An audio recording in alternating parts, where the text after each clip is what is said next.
అధిక బరువు అనేక సమస్యలకు కారణం. సాహితీ యోగా ఆన్లైన్ క్లాసులో జాయిన్ అవ్వండి. అంతా ఎడ్యుకేటెడే, అంతా సివిలైజ్డే, అంతా లిటరేట్సే, కానీ ఎంత బాగా ఫూల్ చేస్తున్నారో ఆలోచించండి. అంటే మనం చేయాల్సింది ఇంతే. ఆ గోధుమలు వద్దు, ఆ బియ్యం వద్దు, ఆ పాలు వద్దు, ఆ చక్కెర వద్దు, ఆ గుడ్లు వద్దు, ఆ కోళ్ళు వద్దు, ఈ పందులు వద్దు, ఈ మాంసం, ఇవి తింటే రోగాలు వస్తున్నాయని ఇవి చెప్పట్లేదు. అందరికీ తెలుసు ఈ కోళ్ళ నుంచి కోళ్ళ జ్వరం వచ్చిందని. ఒకవైపు మారణహోమం చేస్తున్నాము, H1N1 H5N1 అని. పందుల నుంచి వస్తుందని పందుల్ని మారణహోమం చేశాము. మ్యాడ్కౌ డిసీజ్ వచ్చిందని మొత్తం యూరోప్లో ఆవులన్నింటినీ నాశనం చేశాము. భస్మము మంటలు పెట్టారు. అయినా మళ్ళా మాంసం తిండం, మళ్ళీ అక్కడి నుంచే వస్తుందని మ్యాచ్ ద ఫాలోయింగ్. చిన్న పిల్లాడికి చెప్తే చేస్తాడు. కోళ్ళ జ్వరము, పంది జ్వరము, మ్యాడ్కౌ డిసీజు ఎక్కడి నుంచి వచ్చిందిరా అంటే మ్యాచ్ చేస్తాడు. కానీ మళ్ళా కోళ్ళ పెంపకం, అదే రకంగా స్టెరాయిడ్స్ చుచ్చడం, అదే రకంగా యాంటీబయాటిక్స్ వాడుతుండడం వల్ల ఆ ఎముకల మధ్యలు పెరగలేక అందులో వైరస్లు తయారవుతున్నాయని అర్థం చేసుకునేదానికి మీకు జీనియస్ అవసరమా? ఆ మాంసం తింటే రోగం వస్తుందని చెప్పేదానికి పెద్ద పెద్ద డాక్టర్లు కావాలా? ఈ డాక్టర్లు విజ్ఞానులు చెప్పటం లేదు. ఎందుకు? ఈ కంపెనీల కపిముష్టిల్లో ఇరుక్కుపోయారు వీళ్ళందరూ, అంతే, ఇంకేమీ లేదు. ఈ పేపర్లు రాయటం లేదు, ఈ పేపర్లే వాళ్ళవి, వాళ్ళు రాయరు. అనుభవించేది ఎవరు? మీరు కాదు, మీ పిల్లలు. ఎందుకంటే మీకు పుట్టబోయే పిల్లలు బుద్ధిమాంద్యులుగా పుడుతున్నారు 128 మంది. అయ్యో మా పాపడు ఎందుకు ఇలా పుట్టాడు? ఎందుకు ఇలా పుట్టాడంటే నీవు గర్భిణీగా ఉన్నప్పుడు ఈ పాలు తాగావు, ఈ అన్నం తిన్నావు, ఈ కోడిగుడ్లు తిన్నావు, ఈ మాంసం, అందుకు పుట్టుతున్నారు. నిజమైన ఆహారం ఎవరూ తినటం లేదు. నిజమైన ఆహారం అంటే మీ దేహంలోకి, రక్తంలోకి గ్లూకోజ్ను నిదానంగా, సంయమంతో, నియంత్రణతో, సమతులనంగా విడుదల చేసే అద్భుతమైన పదార్థాలే నిజమైన ఆహారం. అంటే పీచు పదార్థం, పిష్ట పదార్థం రెండుకి సమన్వయ రచన ఉన్న, అంతర్లీనమై సంక్లిష్టంగా, సంకీర్ణంగా అమర్చబడిన ఈ అద్భుతమైన చిరుధాన్యాలే, తృణధాన్యాలే మొత్తం మానవ జాతికి ఆరోగ్య సోపానాలు. ఇంకేమీ లేదు. ఇంతే, గుట్టింతే. ఎవడైతే ఈ సత్యాన్ని గమనిస్తాడో, అంటే మీకు అటువైపు నుంచి చెప్పాను, ఇటువైపు నుంచి చెప్తున్నాను, మీకు వేరే దారి లేదు.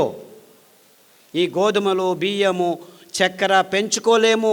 ఇలాగే చేస్తుంటే చచ్చిపోతాం ఇంకా 15 సంవత్సరాలకు ముందే.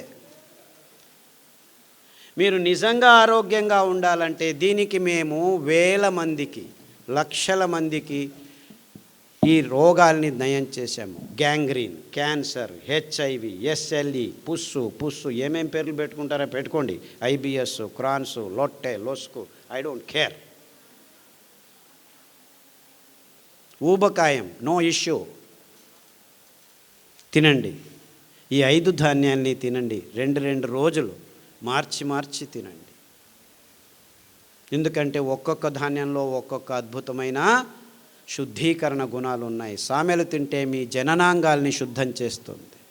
అరికలు తింటే మీ ఎముకల మధ్యను శుద్ధం చేస్తుంది. అంటే రక్త సంబంధితమైన అన్ని రోగాలకు రామబాణము అరికలు, జననాంగ సంబంధమైన అన్ని రోగాలకు రామబాణము సామెలు. అండుకొరలు తినండి, మీ వెంట్రుకల నుంచి గోర్ల వరకు అన్నిటినీ శుద్ధం చేసేస్తాయి.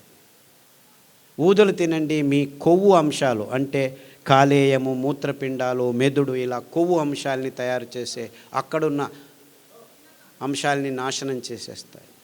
కొర్రలు తినండి, మీ నరనాడుల్ని, శ్వాసకోశాలని అప్పటికి 3 వారాల్లో శుద్ధం చేస్తాయి.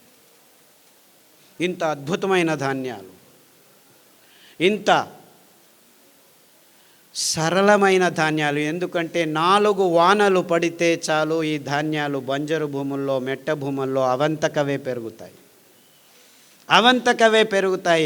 పెరగటమే కాదు, అవి పెరిగితే పక్షులు తండోపతండాలుగా 1/2 ఇంచి 1 ఇంచు ఉండే పక్షులన్నీ వచ్చి వాలి, మీరు అనుకుంటున్నారు అయ్యో మా దిగుబడి తక్కువ అవుతుంది అని. అవి తినది 4 గింజలైతే 4 పిక్కలు వేసిపోతాయి. ఆ వేసిన పిక్కలు మీ భూమిని 30 సంవత్సరాల్లో మీరు ఫర్టిలైజ్ చేసుకోలేరు, 3 రోజుల్లో ఫర్టిలైజ్ చేసి వెళ్ళిపోతుంది. అంటే మీకు ఏమీ అవసరం లేదు. ఈ మెట్ట భూములు, పాడుపడిన భూములు, విషపూరితమైన భూములు ఉంటే జస్ట్ అండుకొర్రలు వేసి వదిలిపెట్టండి. మళ్ళీ అటువైపుకి వెళ్ళకండి. 1 సంవత్సరం తర్వాత వెళ్ళండి.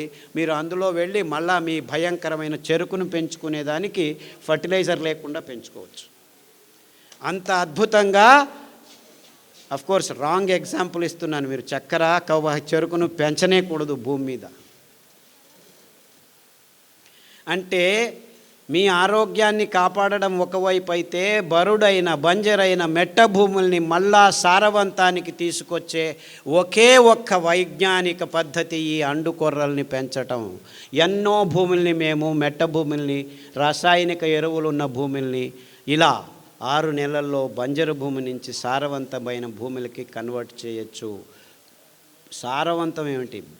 బరడు భూమి అంటే మరలు భూమి, అంటే ఇసుక భూమిని కూడాను మనం మళ్ళా వ్యవసాయానికి వీలైన భూమిగా మార్చుకోవచ్చు.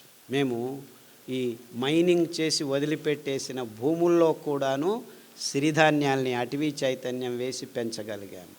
అంత సులభంగా పెరుగుతాయి ఇవి. అంటే ఎక్కడైనా ఎప్పుడైనా ఎంత పెద్ద ఇక్కట్టు వచ్చినా కానీ పెంచుకొని తినేదానికి వీలయ్యేది ఈ సిరిధాన్యాలు తప్ప ఇంకేదీ లేదు ఈ భూమి మీద. అవి తింటే మీ దేహంలో ఉన్న ఈ భయంకరమైన రోగాలన్నీ 6 నెలల్లో మాయమవుతాయి. ఇంకా ఇంతకంటే మంచి విషయం మీకు ఏం కావాలి?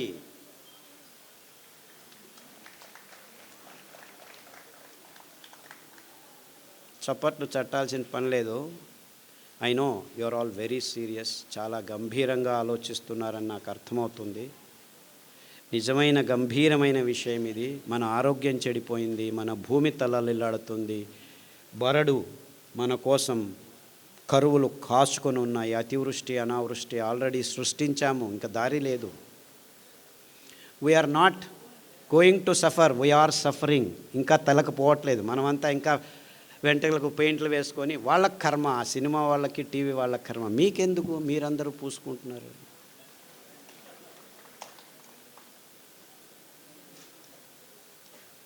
We are suffering. కానీ ఈ రాజకీయ నాయకులకు నెక్స్ట్ ఎలక్షన్స్ ఎలా గెలవాలని మాత్రమే కానీ ఈ ప్రాబ్లమ్స్ అన్నీ అర్థం కావు. అర్థమైనా ముందుకు రావు, వాళ్ళ ఫోకస్కు రావు ఇవి. No one is worried about this. అందరూ ఎకనామిక్ మోడల్లో తల ములకలైపోతున్నారు. No more economic models can save the world. It's only ecological models that can save. Sustainable future జనరేషన్స్కి కావాల్సింది ఎకానమీ కాదు, ఎకాలజీ. చెట్లను పెంచండి, తీగలను పెంచండి, వృక్షాలను సంరక్షించండి, వాళ్ళను పూజించండి. Only they can take care of us. చుట్టుముట్టు ప్రకృతి రారాజిస్తుంటే మనం బతకచ్చు, లేకుంటే మన జీవితం దుర్భరం కాదు, నరకంలోకి తోయబడతాం. చస్తే పర్వాలేదు, చావము బతకము. మీరు చస్తే పర్వాలేదు, మీ పిల్లలు, పుట్టబోయే పిల్లలను చంపబోతున్నారు మీరు. గమనించండి. అన్నిటికీ అతి సులభమైన పరిహారం, సరళమైన పరిహారం. దీనికోసం మీరందరూ రేపటి నుంచే, అయినో నేనేం కలలు కనట్లేదు, రేపు కాఫీ తాగటం ఆపు చేస్తారా? లేదు లేదు లేదు, takes time. I'm very practical person. మీరందరూ సంకల్పం చేయండి, బియ్యం వదిలేయాలి, గోధుమలు వదిలేయాలి, కాఫీలు తాగకూడదు, టీలు తాగకూడదు అని. పద్ధతులు ఉన్నాయి, ట్రిక్స్ ఉన్నాయి, ప్రకృతిలో పదార్థాలు ఉన్నాయి. మీరు ఆ సంకల్పం ఒకటే కావాలి. ఇప్పుడు కాకపోతే రేపు, రేపు కాకపోతే మర్నాడు, మర్నాడు కాకపోతే 6 నెలలకు మీకు ఆరోగ్యం వస్తుంది. దారి ఉంది, రెడీ చేశాము. గడిచిన 20 సంవత్సరాల్లో ప్రతి ఒక్క అంశాన్ని క్షుణ్ణంగా పరిశీలించి, ఏ హంగామా లేకుండా, ఏ అంటూ లేకుండా, ఈ పారామీటరు ఆ పారామీటరు ఎవ్వరికి ఏమీ లేదు. కావాల్సింది అందరికీ ఆరోగ్యం. అది అమెరికా వాడైనా, ఇండియా వాడైనా, ముస్లిం అయినా, బ్రాహ్మణుడైనా, ఆర్ఎస్ఎస్ అయినా, కమ్యూనిస్ట్ అయినా, న్యూజిలాండ్ అయినా,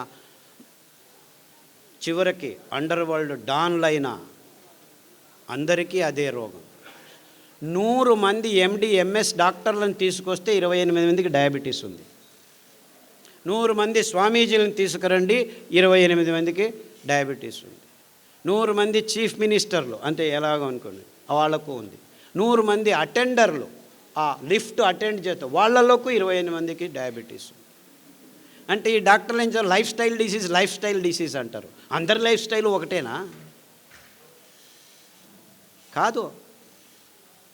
ఇవన్నిటినీ ఆలోచించాలి మనం. అంటే మనల్ని బూటకంలో వేసేసారు, మాయ చేస్తున్నారు. గంభీరంగా ఆలోచించండి. మీకు ఎవ్వరూ ఏమీ సహాయం చేసేదానికి ఇక్కడ రెడీ లేరు. డబ్బులు చేసుకునేదానికి అన్ని సరంజామాలు చేసుకొని కూర్చున్నాం మేము. No one is going to help you. It's you who will help yourself. అంటే నీ నోట్లోకి పోతున్న ప్రతి ముద్ద, ప్రతి చుక్క మీ ఆరోగ్యాన్ని నిర్ణయిస్తుంది, మీకు పుట్టబోయే పిల్లల భవిష్యత్తును నిర్ణయిస్తుంది. అంటే గర్భిణీలు, అంటే కాబోయే తల్లులు, తండ్రులు మీ ఆరోగ్యాన్ని సరిగ్గా ఉంటే ఈ బుద్ధిమాంద్య పిల్లలు పుట్టరు, వాళ్ళకు వచ్చే రోగాల్ని మీరు ఆపు చేయవచ్చు. అంటే మీకు పిల్లలు కావాలంటే ముందే ఆలోచించండి. Stop for 1 minute, think what am I doing. బుద్ధిమాంద్య మొక్కలను పుట్టించుకున్న తర్వాత జీవితాంతం కష్టపడాల్సిన పని లేదు. 2 సంవత్సరాలు జాగ్రత్తగా ఆలోచించి మంచి ఆరోగ్యకరమైన పిల్లల్ని పుట్టించుకోండి. And it is possible. It is 100% possible. In fact, 100 diabetic patients రండి, 100 diabetic patients నేను చెప్పిన భోజనాన్ని చేయండి, నేను చెప్పిన కషాయాలు తాగండి, 100కి 100 మందికి బాగవుతుంది. 3 వారాలు మీరు ఎక్కడా పోకుండా ఇదైనే చేయండి. అందరికీ HbA1c 1 కాకపోతే 2 కాకపోతే 3 యూనిట్లు తక్కువ అవుతుంది. గ్యారంటీ నాది.